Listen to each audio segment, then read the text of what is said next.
As soon as I wake up, I take off my bonnet and I spray my hair with the Daily Strengthening Mist.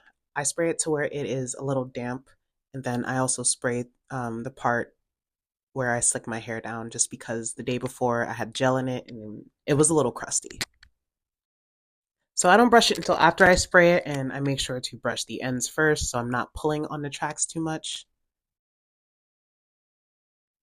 After I brush it out, I section my hair and I add the flexi rods.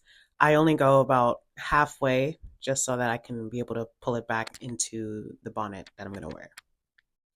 Again, you want to make sure your hair is slightly wet. If you have to reapply the spray, you can do that, but the curls will dry and it'll just last longer if your hair is wet before you roll it into the flexi rods.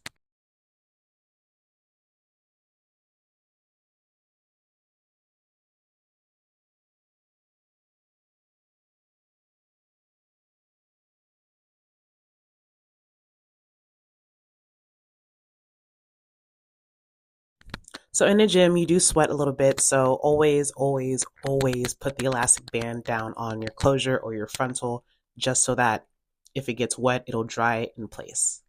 Now, I ended up having to do this flexi rod over, but look at that curl after only a few minutes. Like, that looks real good. But anyway, I put the bonnet on, and as you can see, it has this little band where you can tighten it. And as I put that on, I'm pushing the flexi rods to the back, which is why I say to only roll them halfway so that you can be able to pin it back like that. And this is the final look. My hair stays in place, the curls stay there. I don't actually sweat that much, so I'm not too worried about, the curls loosening or my closure coming up or anything like that. I also forgot to add that I do blow dry my hair after I take off the bonnet. Your tracks are still wet underneath, so from the sweat. So you definitely want to dry that before taking out your flexi rods. Then I go and I sprayed the side parting with a little bit of that super hold hairspray, and I finish off with a silkening mist. And that's about it. My curls are popping after the gym, and this is a great way to do it without any heat. Thank you. Follow me for more.